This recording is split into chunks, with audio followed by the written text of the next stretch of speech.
Lockdown इसलिए लगाया गया कि दुनिया का यह ख्याल था कि वो वबा को फैलने से सिर्फ लॉकडाउन बचा सकता है। और आपको पता है कि यूरोप के अंदर जो वुहान शहर था उधर सारी जगह लॉकडाउन लग गया और मेरे पे बार बार यहां ऑपोजिशन प्रेशर डाला कि पाकिस्तान में भी लॉकडाउन लगाओ। और अभी भी मेरी स्टेटमेंट्स होंगी, आप मीडिया पे आके देखें कि जब मैं प्राइम मिनिस्टर था मैं एक चीज कही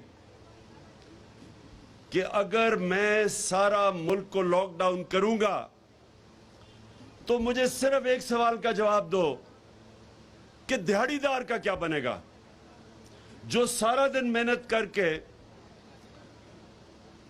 अपने बच्चों का पेट पालता है। जब आप लॉकडाउन कर देंगे तो उसकी तो दिहाड़ी गई, तो वो अपने बच्चों को कैसे पालेगा, अपने घर वालों को किस तरह पैसा लेके आएगा।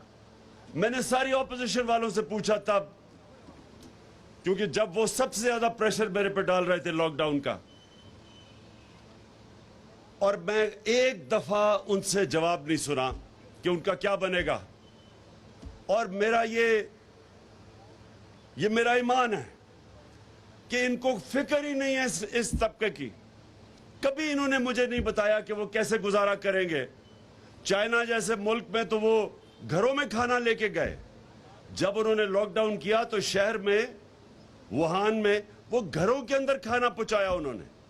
तो मैं इनसे पूछता था कि बताओ हम कैसे अपने कमजोर गरीब तबके को हम कैसे खाना पहुंचाएंगे, हमारे पास तो ना वसाइल है ना इंफ्रास्ट्रक्चर है। एक दफा इन्होंने इस सवाल का जवाब नहीं दिया, बल्कि मुझे ये ऐसी इन्होंने स्टेटमेंट्स दी कि इमरान खान के ऊपर FIR काटनी चाहिए, ये लॉकडाउन नहीं लगा रहा, जो मरेगा वबा से वो इमरान खान की जिम्मेदारी।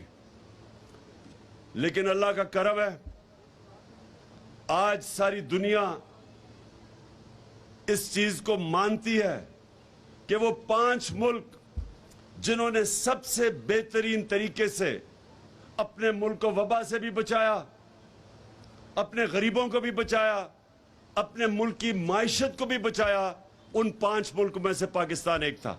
हमने किया क्या?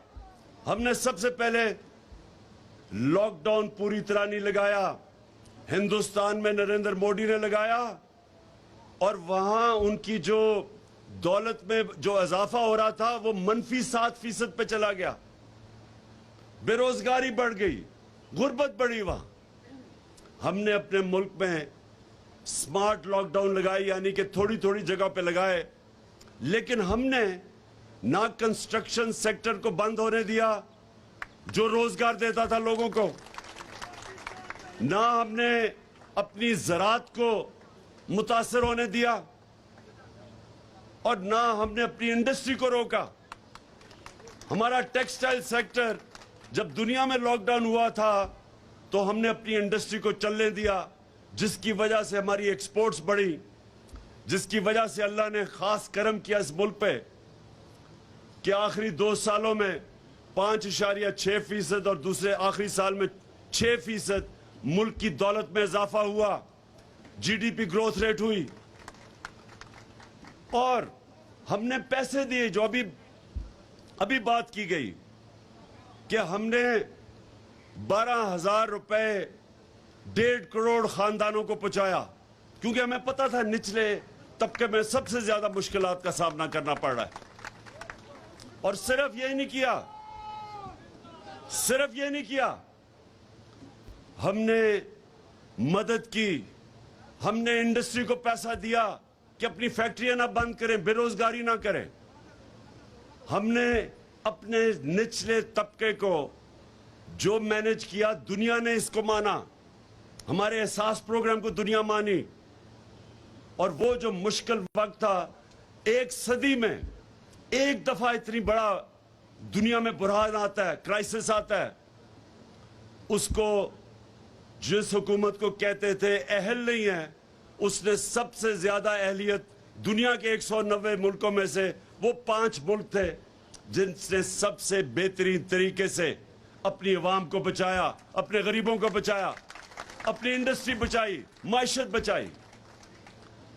और मैं ये बड़े फख्र से कहता हूं कि हमने सिर्फ ये नहीं किया। मैं हमेशा देखता था कि सर्दियों की इंतहा जब होती थी तो मजदूर सड़कों पे सोए होते थे, फुटपाथ पे सोए होते थे। हमने पहली हुकूमत पाकिस्तान की तारीख में जिसने फैसला किया कि हम पनाहगाह बनाएं, और यह खास मजदूरों के लिए था कि जो बाहर से पैसे दिहाड़ी करने आते थे, शहरों में पैसा मजदूरी करने आते थे, उनके लिए पनाहगाह बनाई। पनाहगाह के अंदर उनको वो सो सकते थे, वो नहा सकते थे, उनको खाना मिलता था सुबह का और रात का, ताकि वो जो भी अपनी दिहाड़ी कमाए वो अपने बच्चों को भेज सके, अपने खानदानों को भेज सके।